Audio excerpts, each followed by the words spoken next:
to the second episode of the Boopcast. We are your hosts, SheNoob and Cory, and today we have our first special guest with us. Indy, would you like to introduce yourself, who you are, Hello. and yeah. I'm Indy from IndyRevolution from the RWBY Abridged Series, one of the 20 that are currently going. No. I am the co-creator of the Abridged Series, and I handle emails and stuff, but yeah, that's about it. Not much else to say about me. And you voice Jaune Arc, of course. Oh yeah, I do that too. Okay, so yeah, Indy's part of the Abridged Series that I joined about a year ago, but I haven't actually voiced anything yet. Yeah, because, that is our bad. Been hiatus. Over a year now, and we are very, very, very sorry for that. We're not dead. We just have a We're lot of all stuff going on. busy. Yeah. Yep. All very busy. Yeah, people moving, countries, and people going to college and all sorts of shit. Yep.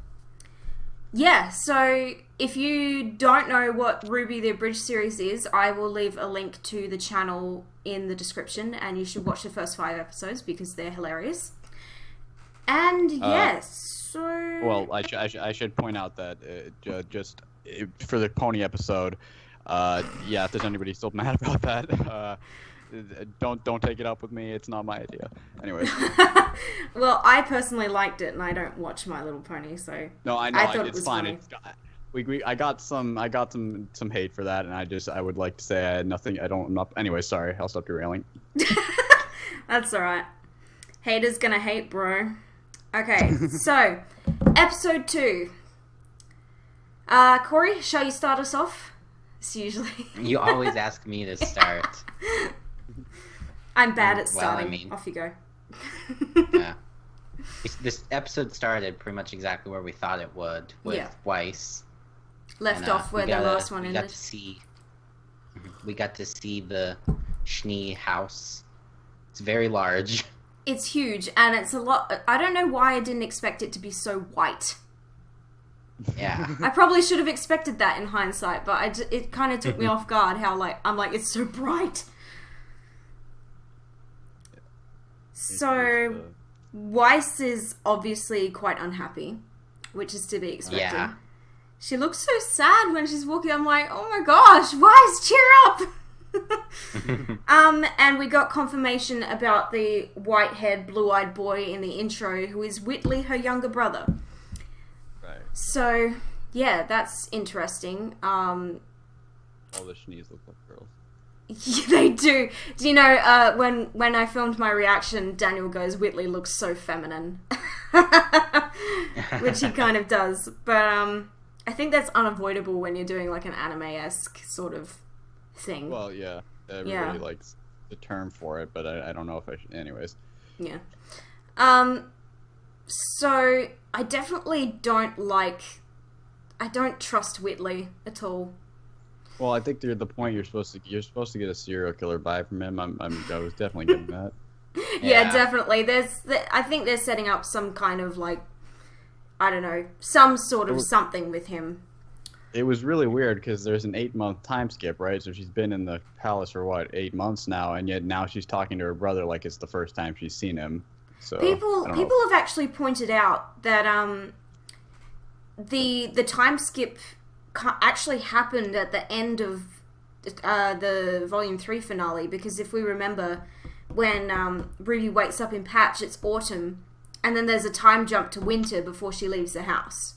So there was actually a few months of time that passed at the end of that episode, and then there's been a few more months of time in between volumes.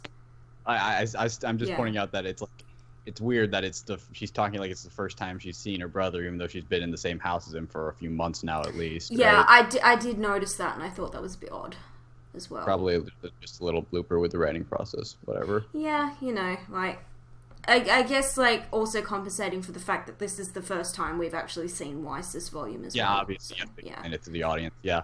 Yeah, it's more for the audience than anything else. Also, Weiss has a mother. Yeah, I was surprised about that. I was just an alcoholic. I thought she was dead. Yeah, Yes. and apparently she's an alcoholic. Yeah. I mean, I don't blame her with a husband like that. Like, jeez. Yeah. She married him. Why? For his money. Well, probably. She also, in the family portrait, you can see where Winter gets her looks from. Because they're like yeah, she looks identical. exactly like her mom. Yeah. Did you guys notice that when Weiss is walking down the hall, she's walking towards the end of the hallway, and then she stops to talk to Whitley, and then she walks the wrong way? Yeah, I noticed that. I was like, where are you going? Yeah, I was like, where are you going? Weren't you just going that way, and now you're going this way? Like, what are you doing? Just running around. That was just, I was like, I'm pretty sure she was going that way a second ago. That was weird. Yeah, what else about the Weiss bit at the beginning there? Corey, have you got anything written down there? No, just that Whitley reminded me of Malfoy from Harry Potter. Oh my gosh, yeah, that's a good comparison, actually. It reminds me of the creepy kid from Full Metal Alchemist. And actually, I can't say it because it's major spoilers, but whatever. Yeah. Corey, you actually said to me yesterday that you got a Ramsay Bolton vibe from him. I know. Yeah, honest. Like, my first impression of him, I was like, ooh, this guy really creeps me out. I think he was being... a few times, I'm like... Yeah. I think I judged him too harshly. Yeah, I think he was being relatively genuine towards Weiss, but at the same time, he's a Shnee, and I definitely don't trust him. Yeah. Yeah. Yeah. So... yeah. Sorry. No, you're alright. Go on. No, I wasn't saying anything. I wasn't saying anything. Go. It's so hard not to interrupt each other on Skype because of the delay. Yeah. You get used to it. You get used to it. So we've got some viewer questions here. Before we continue talking about the episode, actually. I probably should have got to these first, but you know. Oh, okay. We don't do things by the book on this podcast. We just wing it and see how we go. Okay, so few questions this week from Stopped Gold. He says, with the release of all the soundtracks for all the volumes, which of the songs were your number one favourites? So Corey and I thought about this question, and we're going to answer this by which song is our favourite on each soundtrack, because we cannot possibly choose one out of all of that music. So, Volume 1, what's everyone's favourite song off of that soundtrack, not including the trailers? Red Like Roses. Red Like Roses. Apart from the trailers? Oh. Shit, I'm done. I actually don't know. We can talk about that. I forgot what mine was now, actually. I can't even... It was Mine's either... Red Like Roses Part 2. Yeah, mine was either Red Like Roses Part 2 or I May Fall. Yeah, Red Like Roses Part 2 is good. Yeah. I May Fall's alright, yeah. My favourite trailer is Mirror Mirror, but everyone knows that. I always crap on about Mirror Mirror. You and I love Weiss. Yes. Volume 2. Oh gosh, I can't even think of what's on the soundtrack now. I had my answers a few days ago, and now I'm like... Volume 2 as a whole is kind of forgettable, so I don't blame you. Oh, mine would be Sacrifice. Yeah, Sacrifice. That was on the Volume 2 one. Or Shine, I think. But Shine only because sentimental purposes. I know. It's got more meaning now. Yeah, I think Sacrifice is my favourite. And then Volume 3, it's definitely It's My Turn. Oh, yeah, that's a good one. I like I'm the One, but... That's Corey's favourite. Yeah.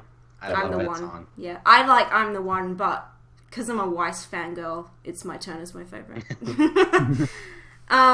Yeah. His second question was, with the release of RWBY Grimm Eclipse, do you think it will reach home platforms such as Xbox or PlayStation? I can answer this with confidence.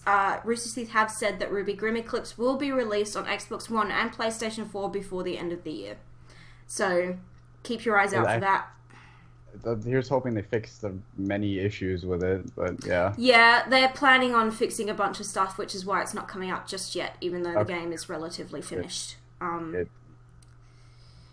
Yeah. Okay, good. So they plan on... I think they also plan on reverting Team RWBY back to their original character designs in the console version as well. I don't know if they're doing that on Steam or not, but that's just what I heard. That's not actually confirmed, so don't quote me on that. Sorry, nothing. With the 3 songs that make people want to dance in the RWBY soundtrack, which of these songs is your favourite? These are Gold, Shine, and Dream Come True. I think we need to add Boop and, God, what's the other one, Cory, that we were talking about in Volume 3? Neon? Neon to that as well. So out of Gold, Shine, Dream Come True, Boop, and Neon, which of those is your favourite? God, adding Boop and Neon makes it so much harder. I know, because I want to say Neon, but I still want to say Shine at the same time. But I really like Boop. I like them all. It's too hard to make me choose. Shine. Just because I got sick of Neon quite quickly, actually. It's a bit repetitive. I like Shine, definitely. Yeah, Shine, because Shine. It's catchy, definitely. It's so catchy. catchy. You can see it. Cory's pondering. I think I'm actually going to go with Gold. Gold? Yeah, you have always loved Gold. I know, I have. Saying that in a very, condescending way. Yeah, you've always loved Gold. Well, because he was the one who was always badgering me to finish the Gold tutorial that I've still not finished. It's an extremely difficult piece to write into music. Yeah, because I had that problem with the file where I almost finished it and then it corrupted and I had to start again. And after that, I was like, no, fuck this. It took me 23 hours to do the first time. And I was like, I can't be bothered. I'll finish it eventually, but once I have absolutely nothing left to do, I will finish it. So we have some more questions from AC Gears and Arms, and he says, do Cory and I have personal RWBY emblems ideas to represent ourselves? No, is the short answer. Yeah. Basically, I guess I would say Velvet for me, because that's the main character in Abridged that I will be voicing alongside Emerald and Coco. I'm trying to see if I can get you more voices, to be honest, because... I'm actually going to be auditioning for every female role in Volume 3, so... Yeah, I'm going to try and get every female role, because you're basically the most consistent female in the cast, whereas all the other girls are... It's not their faults, but they all have other stuff going on, so... Yeah, out of pragmatism, I'm going to see if I can get you as many roles as you can. Just for future reference, I can also do Weiss and Pyrrha. Yeah, I know. You actually told me that, and I told Sonny, he's like, because the main issue is that we have like 24 people in the series, and it's like, you don't do that for an Abridged. A lot of people don't realize, a lot of Abridged series that are done independently, they have a few people voicing everyone. Yeah. But in our series, we have over a dozen people in the voice cast alone. So it's we're way over. Yeah, so that's why it takes so long to make the episodes, because we have to get... It takes ages because everybody has to coordinate, and we're from all over the world in different time zones, and it's a big project. It's a big thing to handle. So I'm absolutely happy to do any voice you need me to do that I'm capable of doing. Second question, have you noticed Tyrion uses scorpion-style kung fu? I don't know what the fuck scorpion-style kung fu is, but I did notice that he do vaguely. Yeah, he has a very interesting fighting style that has some kung fu elements in it. I'm going to be interested to see him in action later, I think. To call back to Full Metal Alchemist, I think the character as a whole is definitely, I think he's a reference to Greed from that series. That's what I was thinking, because he's got the very kick, flip, crazy laughing vibe. So yeah, he's kind of like a he's like a cross between the Joker and Harley Quinn. I feel like I don't know much about that sort of Batman universe, but that's the kind of vibe I got from him. He's creepy as hell. Yeah. And what are your guys' thoughts on family members in this volume, both blood-related and extended? I guess that they're talking about, now that we're being introduced to the Schnee family, to Tai Yang Xiaolong, and later on Blake's family, as we saw in the intro. Yeah, this volume seems like it's going to be pretty family-oriented. Which is good. I'm really, really hoping they stick with the Seven Sisters, because there's a lot of stuff you can pull from that. There's a lot of material there, right? So I'm hoping they show more families, right? And they don't because I'm looking forward to seeing Blake's family. I didn't know she had a family, to be honest. No, I thought she would have been an orphan, but apparently not. She has parents, so that's interesting. I mean, we assumed a lot of things just because we hadn't heard anything. Like, we assumed Weiss didn't have a mother. Well, we can assume that she's an orphan, considering she was allied with a terrorist organization and she's a toddler, and she said she was born into it, or she was almost born into it. So, yeah, something going on with her parentage there, definitely. Volume 1 was weird, yeah. And last question from Sparky510 Games. What would you say is your favourite intros in order of least to most? So that includes, we're going to go by what's our favourite intro song and what's our favourite intro. In order of least to most. So my least favourite for both intro and song is This'll Be the Day. Yeah, I understand where you're coming from. I don't mind the song, but the visuals are kind of all over the place with that one. Yeah, it's just, it's just a matter of it was the first one, and the show got better as time went on. Yeah. So, yeah. And the music got better as time went on. So, not to shit all over This'll Be the Day. It is a good song, and I like it, and the intro is fine, but it's nowhere near as good as later intros, just because, it was the first one. I'm still struggling to choose between the other three. I feel like Volume 4's intro... No. I think Volume 2's intro is my favourite. Volume 4 is my second favourite, and Volume 3 is my third favourite. So I would say 2, 4, 3, 1 for the intros. Yeah, same. Volume 3 used to be my favorite song and intro, but then Jaishu, who co-created and writes the Abridged series, basically gave me a step-by-step about everything wrong with the song. And so, because he's a music major, right? So yeah. Damn you, Jaishu. Yeah, so I can't really enjoy it too much anymore. And so I'd probably say visuals, it's Volume 3. In terms of song, maybe Volume 2. Yeah, Time to Say Goodbye was a really solid bloody... It does. I think it's the most solid lyrically, because all the other ones have been in your face, but this one was kind of like stepping back and like kind of subtly letting you know things were going to get bad eventually. It didn't happen in that volume, but it happened later, and it happened. So yeah, I definitely Volume 2 lyrically. Cory? He already said. Yeah, mine's the same as yours. Although I think I might actually switch Volume 4 and 2's songs. I think I almost like Volume 4's song better than 2. Yeah, I feel like there's a certain level of bias towards Volume 4 just because it's new, but I feel like Volume 4's intro song is my favourite as well, at the moment anyway. I would say 4, 2, 3, 1 for the songs. Definitely. I love When It Falls, but I don't know, I just like 4 better, I think, just because it's happier. Sort of, in a way. Oh, I've got to take my jacket off. I'm absolutely boiling.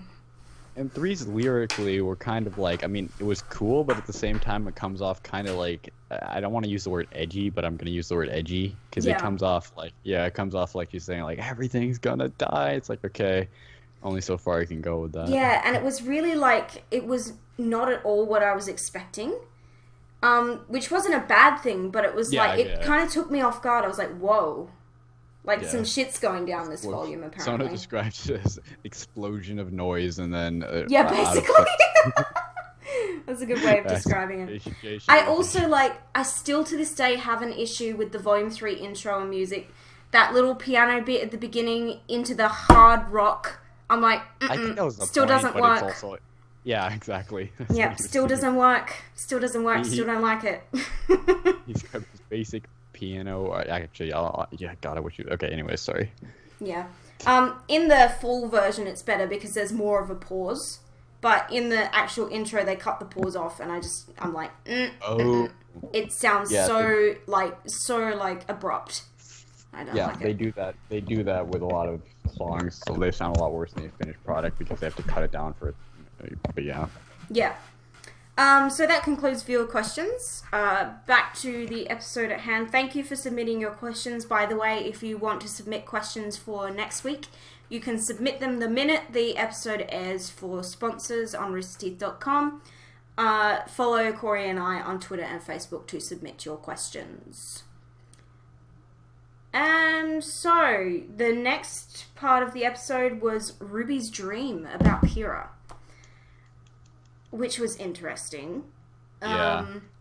So she has kind of like, I don't want to say it's vision because she was recounting Pyrrha's final moments, but something interesting that I saw a few people pointing out was that Ruby wasn't present when Pyrrha asked Cinder if she believes in destiny. Ruby wasn't there at that time, so how could she possibly be remembering that? So it's definitely giving off a vision, but also it's like months later, and while Pyrrha was a good friend to her, I don't think she would be traumatized enough to still be having dreams about her. Yeah, no. I mean, it's probably pretty traumatic witnessing a friend's death. I've never experienced that, so I couldn't say, but... From a storytelling perspective, I wouldn't write that. I wouldn't write a friend. No, it has been a significant amount of time since then. And I have read one or two very interesting theories on the internet concerning Ruby's dreaming about Pyrrha. And specifically the second dream she has where she just hears Pyrrha calling Jaune's name. So some people are suggesting that when Ruby witnessed Pyrrha's death and unleashed her Silver Eyes power, somehow part of Pyrrha's soul latched onto Ruby and she's remembering Pyrrha's memories, not her own. Because she's dreaming about things that she was not there for, that she couldn't possibly have heard. So, yeah, that's just one interesting thing. They're definitely building something up with Pyrrha. I don't think she's coming back, just because Miles and Kerry have said they hate it when shows write characters back in just because people love them so much, so they're not gonna do that. Yeah. Exactly.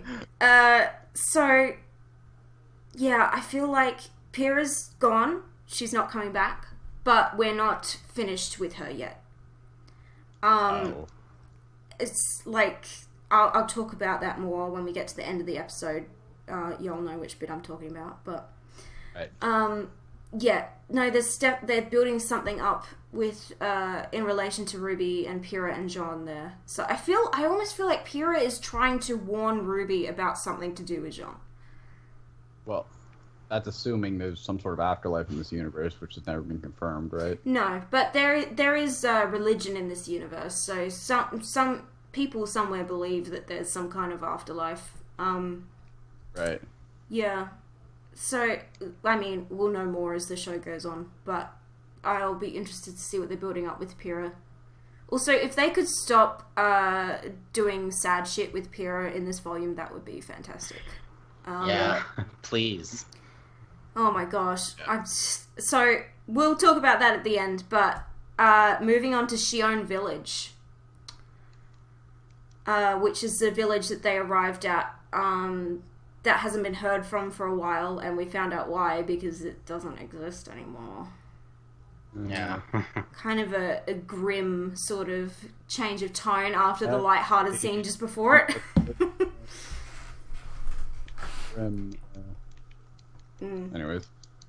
I don't know. I was surprised they showed like genuine on-screen like death, like because like all the other deaths had either been like off-screen or kind of like I don't know, like a man essentially dies from being torn apart on screen. So I was surprised they went that far. So that was cool. Yeah, there's certain ways they have to get around it because of they're trying to keep their ratings at a certain a certain level.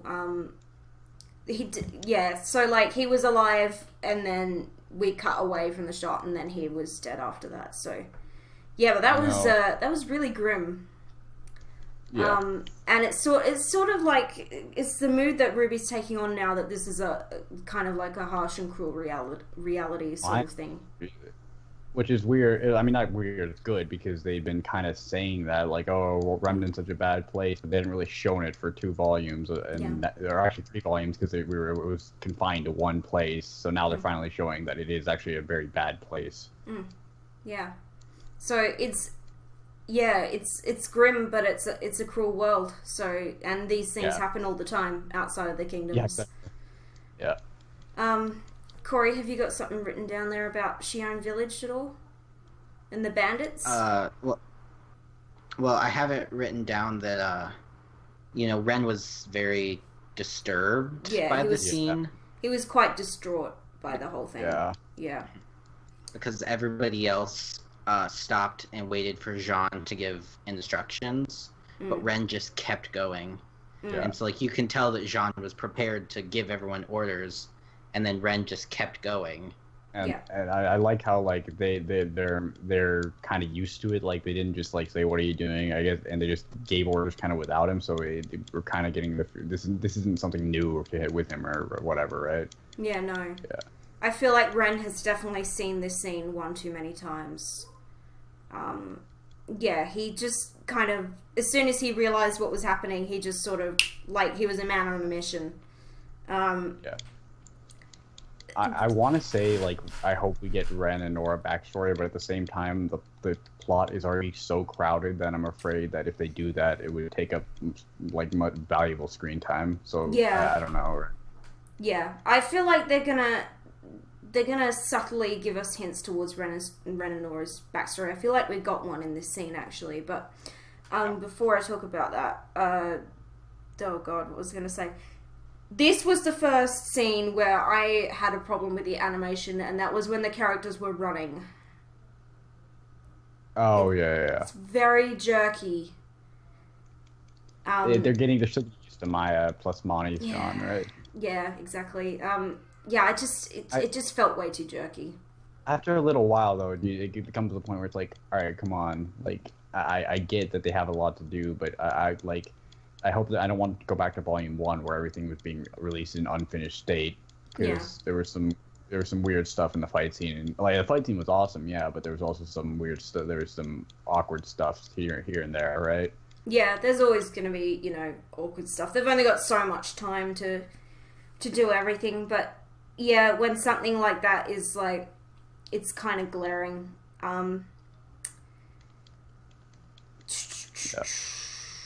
Just looking at my notes. So they said that bandits attacked Jaune Village. So obviously there's some kind of factions out there that are running amok and raiding villages and generally making life unpleasant for everybody. Yeah. Well, what I want to know is if this is just a common occurrence or if things are getting worse. Like, do villages just randomly disappear off the map every now and then in Remnant, or is this becoming worse and worse as time goes along? Interesting you say that, because Crow actually mentioned that in one of the World of Remnants. I don't remember which one. He said that villages tend to disappear as quickly as they pop up outside of the kingdoms. I have not watched the new World of Remnants yet. Yeah, I knew you hadn't, but that was he mentioned that in the World of Remnants, that that's unfortunately the harsh reality of living outside of the kingdoms, is that you run the risk of not surviving. Well, yeah, makes sense. Jaune saying I'm just tired of losing everything was a bit of a hard hitter. I was like, yeah. I mean, he's a teenage guy, and he's, like, essentially lost his dream career. The girl who probably his best chance of romance, to be honest. And I'm not gonna lie, he's not a catch, right? And now he's watching villages disappear off the map, and his team's fractured with no leader, so he's in a really tough place right now. Yeah, I really feel for Jaune. He may try and hide it, but he's definitely struggling to come to terms with everything. Right. Now, speaking of Ren and Nora's backstory, so that symbol that was drawn in the dirt, some people are saying that it looks like Tyrion's weapons, kind of, but I'm not so sure. But Ren and Nora definitely recognized that symbol. Yeah. Because they kind of like, Ren looks at it, and then Nora comes over and looks at it, and they look at each other like, it's like they've seen it before. Yeah. So there's nothing we can say because we haven't gotten anything in their backstory yet, other than maybe they lost their village a while ago, and they're the same people who did it. Yeah. That's, Maybe. Well, we know they're orphans. Yeah, they have no family. Yeah. Oh yeah, they said that. Yeah, they did. Yeah. Right. Yeah, so interesting to see developments on that, because I feel like there was recognition towards that symbol. And it could be that was the same kind of bandit clan that destroyed their village when they were young. Right. Yeah. Anything to add? On the Ren and Nora aspect? Just on the Or scene just in general. On the scene, nah, I think we're good. Corey? I just like that they're finally like explicitly showing that, like, I don't know, like very, very dark scenes. That's all. Yeah. Like, not just skirting around it, right? Yeah, I feel like after what happened at the end of Volume 3, it's kind of They all can't go bets back. are off now, and they can address this kind of stuff without it being taboo, because yeah, exactly. So moving on to the not the final scene in the episode, but the final Weiss scene. So Jacques Schnee, her father, is a giant douchebag. Huge. Which we pretty much expected. Mr. Krabs with a beard. Yeah, basically. And then Ironwood was there, which we saw him in the intro, and he looks weird as hell. He's got a nice 5 o'clock shadow going. Blah. I hate it. He needs to shave it off.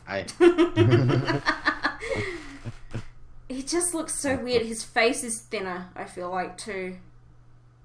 It probably has to do with the Maya. Really, yeah, I would Maya. say so, yeah. John looks different to me, too. He looks a lot. John does look a bit different, yeah.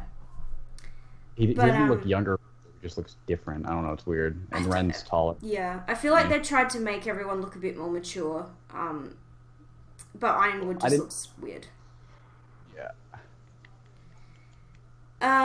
So Weiss has a conversation with her father. He wants to hold a concert to, kind of, sort of. I mean, he says he wants. Right. He says he wants to do it to sort of bring the kingdoms together, but all he's really worried about is covering his own part. The way he said it, he was being really sarcastic. He was making it obvious he was doing it for his own benefit. So I don't think he was trying to hide anything. Yeah, no, definitely not. Weiss quite obviously has a problem with singing at the concert. What do you think about that? I mean, maybe she doesn't want to perform in public because she feels like it'd be monetizing off a tragedy, which I don't know. Maybe she just didn't beat. She definitely has a problem with that. I think she just doesn't like the idea of her dad using her as like, oh look, the Schnee poster girl who defended Vale. But she's not that girl anymore. She's not she is the girl who defended Vale, but she's not her daddy's, like, she's not a poster child anymore. She's not just a singing face, right? For their company. Yeah, I think she's just tired of being a pawn for her father. What I'm wondering right now is, is this gonna be the white trailer? I'm wondering if that'll be the canon thing. If they tie it in and show her singing, and then this is because Monty said multiple times all the trailers are canon, but we have no context on the red and white trailers other than Monty saying like just hand waving and saying like, oh yeah, those are newborn Grimm, right? And the manga covered the night. So I'm wondering if the concert will be the canon explanation for the singing in the white trailer. I feel like all 4 of the trailers happened in the past before Volume 1. Right. Yeah. Weiss has obviously sung in public before for the family, so... Right. Maybe, yeah. And she has the scar. We still haven't got confirmation if she got that scar during that fight or not. Well, in the manga. Yeah, because Mile and Carrie said every bit of expanded universe is canon, which is a little weird. Even the songs, which is kind of awkward, but yeah. So in the manga, it was what was it? It was a bunch of tiny Grimm take control of a knight and have it attack Weiss because her father's a massive douche, right? Okay, so it's canon that she got that scar during that trailer then. Probably, yeah. Okay. All right. Yeah. So she's. Yeah, I feel like all 4 of the trailers are past events. Before the actual volumes started. So yeah, she's definitely got an issue with her father kind of just telling her, "I want you to sing at this concert," without actually really asking her if she wanted to. Yeah. Then she leaves her father's office and Klein is there. I love Klein already. I feel I don't know what that was with the eye changing color though. Like, is that a semblance or something? I guess it's like a semblance thing. Yeah. Well, a lot of people are pointing out that his full name means small 7 in German. So he is the 7 dwarves to her Snow White. Oh. So his eyes changing is representative of the different... Okay, so it's gotta different have, dwarves, yeah. He has different personalities. Okay, that's cool. Yeah, that's a really cool way of like tying that in with the... I missed something in Mr. Schnee's office.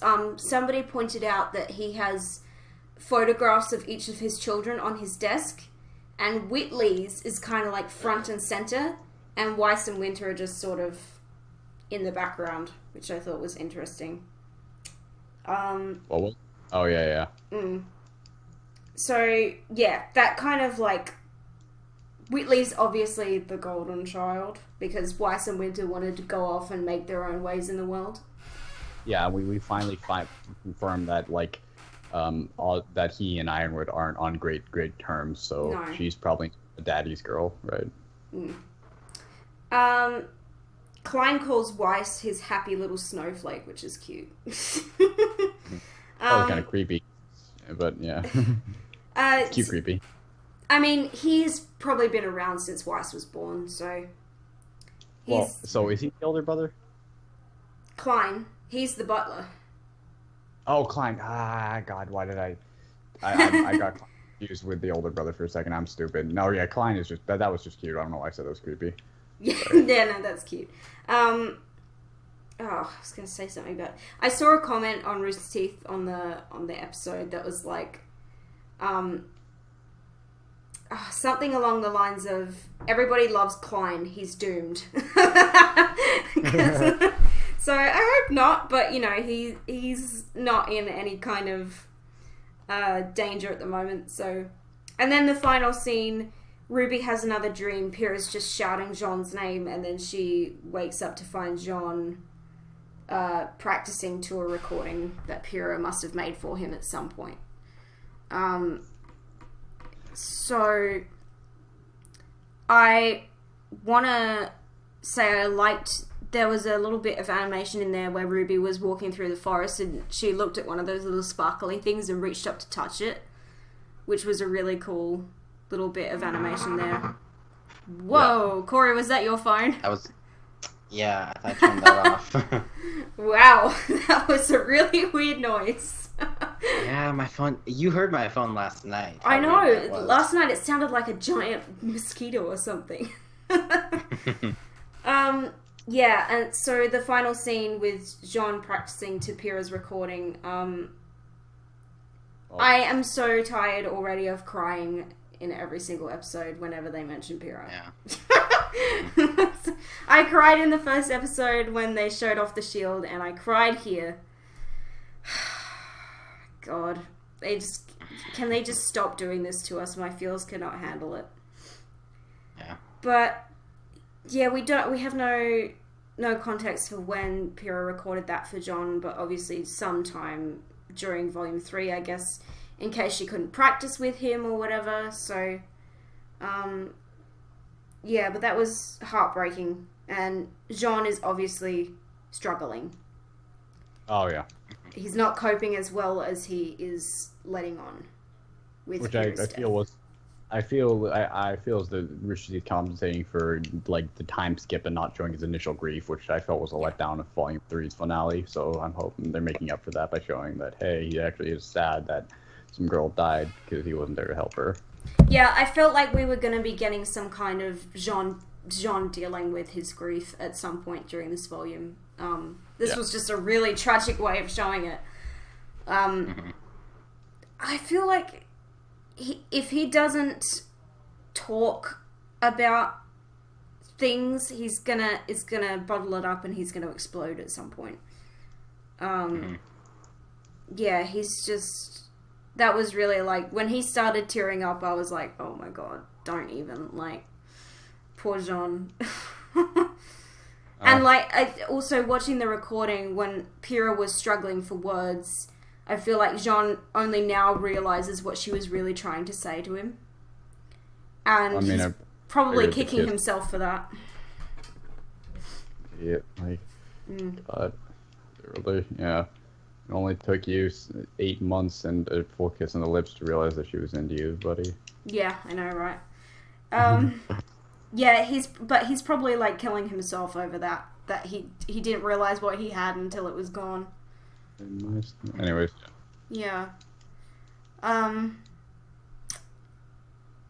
I missed anything, Cory? Is there anything you've got written down there that we didn't talk about? Well, the only thing I've written is that I think... Oh, well, I have actually two. One's about the dust embargo that Atlas has issued.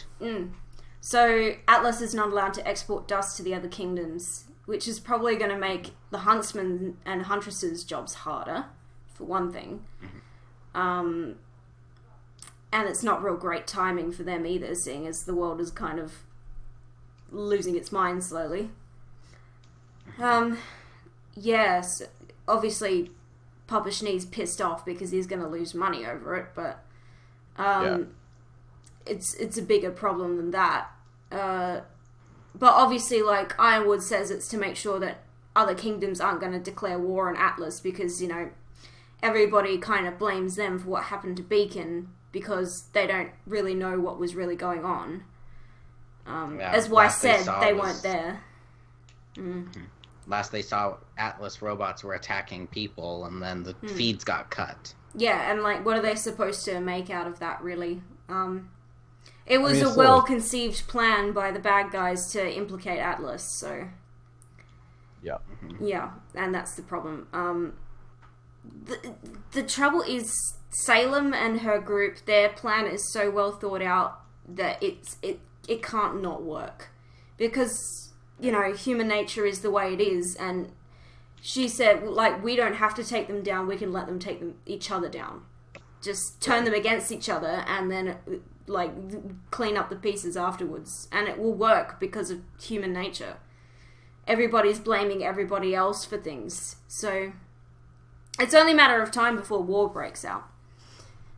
Well, I think there's going to be a war prevention plot at some point. I don't know if, because if you look at the map, there's actually, if they're sticking to canon, there's actually not really that much civilization in this universe. So I don't know if they're actually going to have war break out until like maybe the end.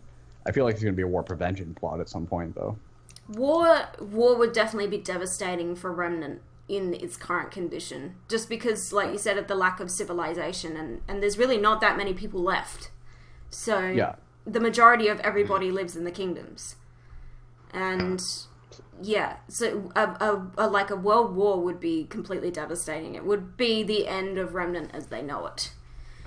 Yeah. Plus, any battle would, you know, the victor would, you know, they would be at the end of any battle, there would be Grimm attracted to the survivors. Yeah, exactly. They and so then with a war, they run the risk.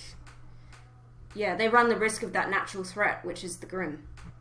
So, like the huntsman who died in Jaune Village, he said, you know, bandits came and attacked, and the panic attracted the Grimm, and the Grimm just finished everyone off. So, yeah, so there's always that element of the Grimm that is constantly a threat, and any kind of conflict that happens, they are just drawn to it. So, Sorry, I'm back. you're alright. Yeah, it's like a war would just, not only would it be devastating because, there would be a lot of destruction, but there's also the element of the Grimm. Like, if you look at the map, they have to essentially transport huge armies over massive swaths of Grimm territory, which is also probably a lot of it's essentially going to be a lot of loss. And in Atlas's case, because they're an island, they'd have to cross oceans, and apparently there's big, bad, nasty things in the oceans. So, I could see if a war broke out between the four kingdoms, the Grimm being actually more of a threat than the war itself, just because of all the conflict that would be going on. The Grimm would finish off the world if that were the case. So, yeah, I mean, it's been several months since the fall of Beacon. If nobody's declared war yet, like, what are they waiting for? Mm-hmm. I feel like everybody, they don't have enough information to declare war on Atlas. They don't know that Atlas is actually responsible for what happened. Mm-hmm. I also feel go on. I still can't decide if the dust embargo works into Salem's plan or not.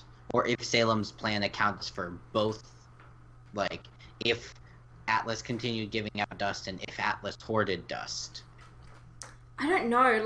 I feel like she's just she wants to set the wheels in motion, and then whatever happens, she's going to adapt her plans to that.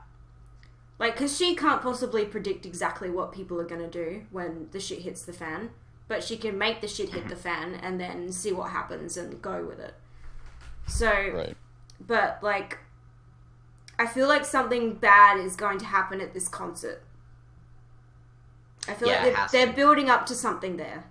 Definitely. Yeah. Maybe whenever there's a huge get-together of people, something's gonna... that's not gonna end well. I feel like they could use that probably as a reunification plot. That'll probably be where all the members of Team RWBY meet up again. I don't think so. I don't think Team RWBY is going to meet up this volume. I think they're going to be divided into next volume and possibly after that. I don't think they'd go more than 2 volumes at most, because otherwise there's not. I don't know. It'd be weird to think in the time frame that they've only been Team RWBY for a tiny bit, right?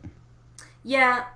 At this point in time, it's more about the 4 girls finding their own ways in their stories. I get that. I just don't think they're gonna keep that going for too long is the issue. I don't know. Maybe they will. I don't know what they're gonna do with it really, but I feel like the team isn't gonna become unified as a unit again in this volume. If it happens, it will be next volume or volume 6. I feel like a couple of the members might meet up at some stage.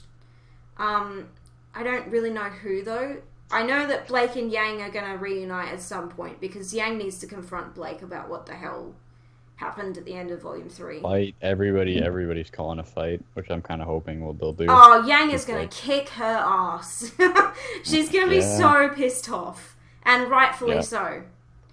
Maybe we'll see another... Yeah. Blake runs away from all her problems. She's not liked by a good portion of the fan base. She's probably one. I think not probably the most hated character, because it used to be Jaune, right? He used to be the one that everybody made fun of, but now it's Blake, essentially. I think that Blake just does not. She doesn't cope under the pressure.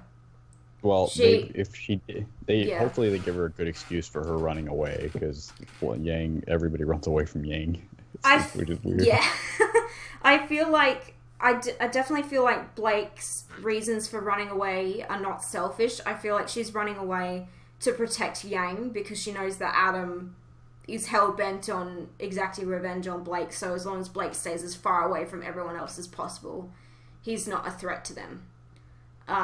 or that's what she's thinking anyway. She's definitely not running away because she's,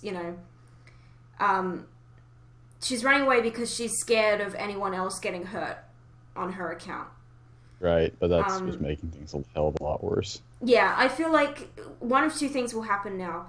Adam will chase her ass to Menagerie, or he'll go back for Yang at some point to try. Yeah, because he's gonna.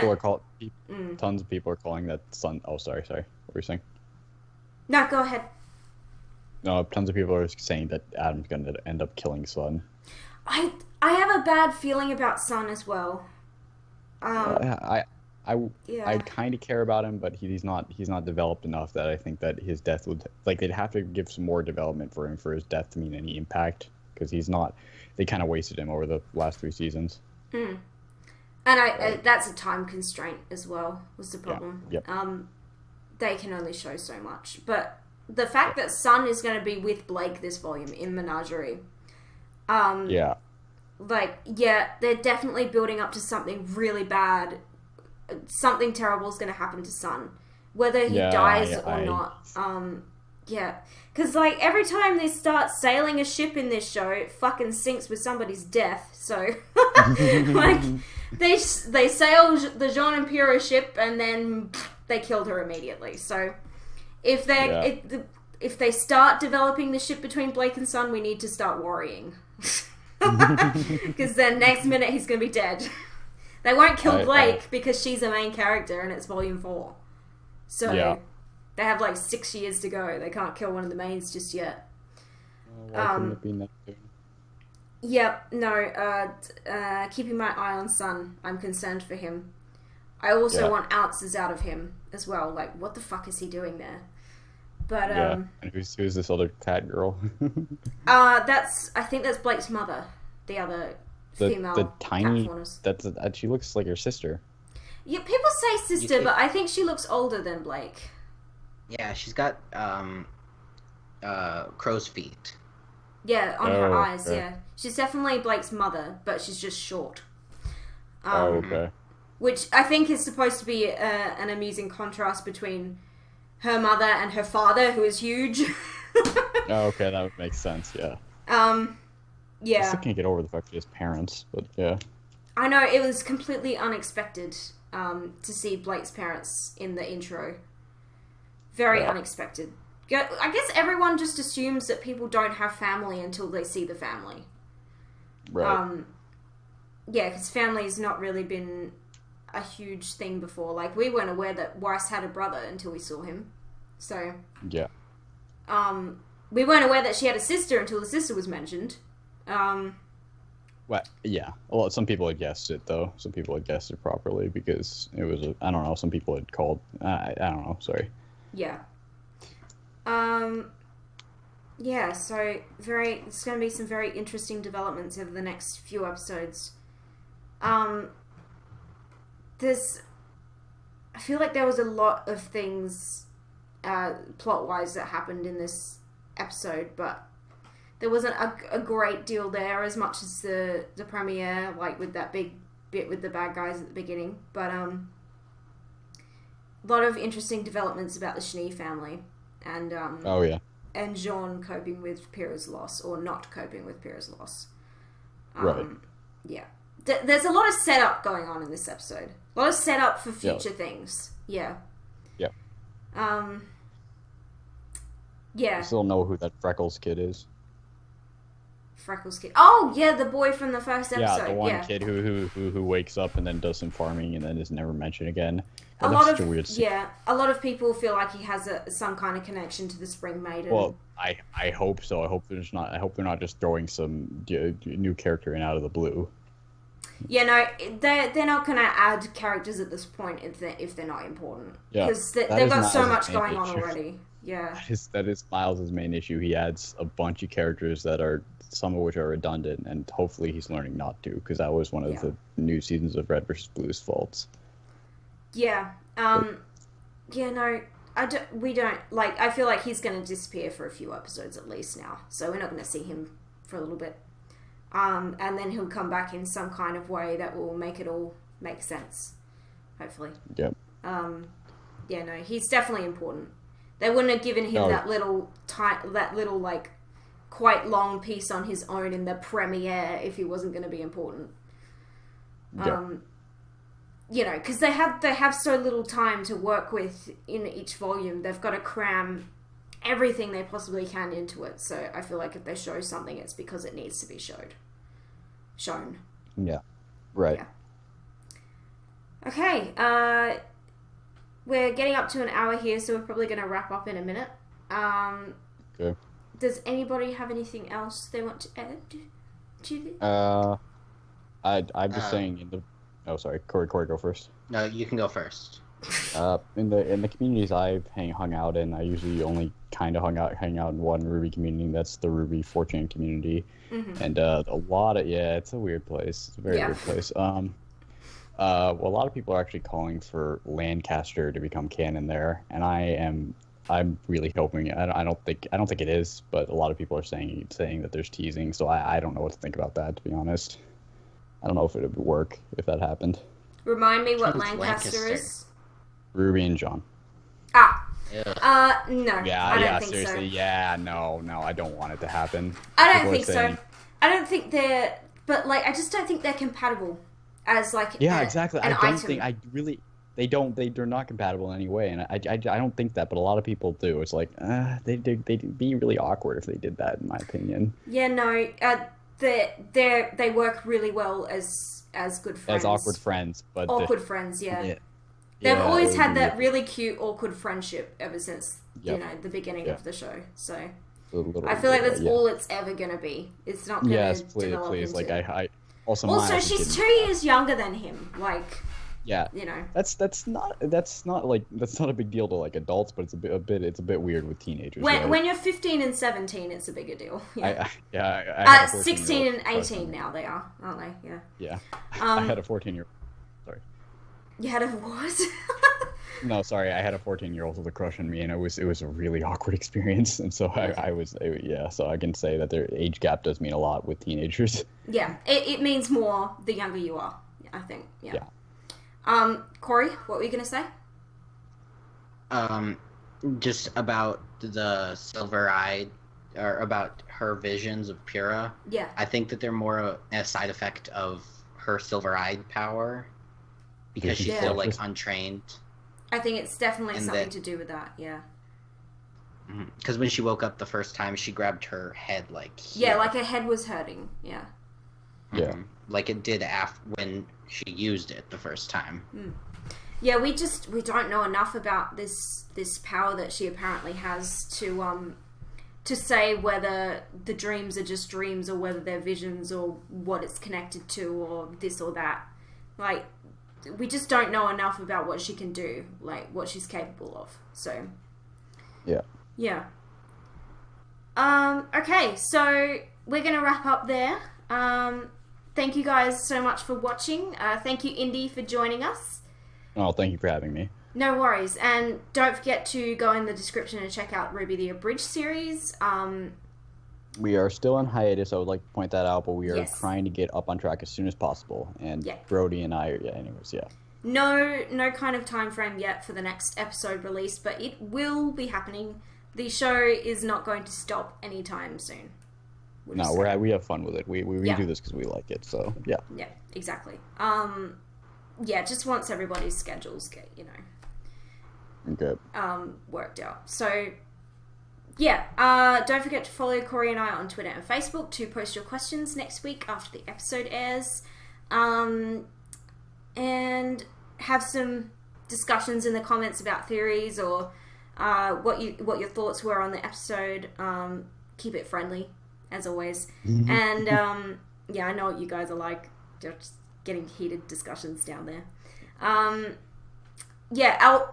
Also, this podcast is going to go up a day late than usual because we're filming it today, which is the 31st for me, which is Halloween, and the last part of Layers of Fear is going up tonight, so this will be up the following day, and then my reaction to Chapter 1 will be up the day after that.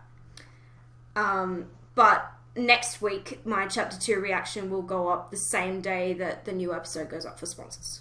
and that's how it will stay for the following weeks. Just because Halloween was here this week, it was kind of like screwed everything up. But yeah, spooky. Also, if you haven't watched Layers of Fear yet, go do that. It's funny. Yeah, it is. It's good. It's really good. Thank you guys for watching. And we will see you next week. Oh, check out Cory's reaction to Chapter 1 on his channel when it goes up. It's not up yet, is it? No, I'm putting it up probably tomorrow. Okay, so... It's probably the same day as this. Yeah, by the time you watch this, that will probably either be up or it'll be up soon. So make sure you go and subscribe to his channel so you know when that goes up. And go watch it. Because it'll be funny. Yeah, and we'll see you next week. Bye! Bye.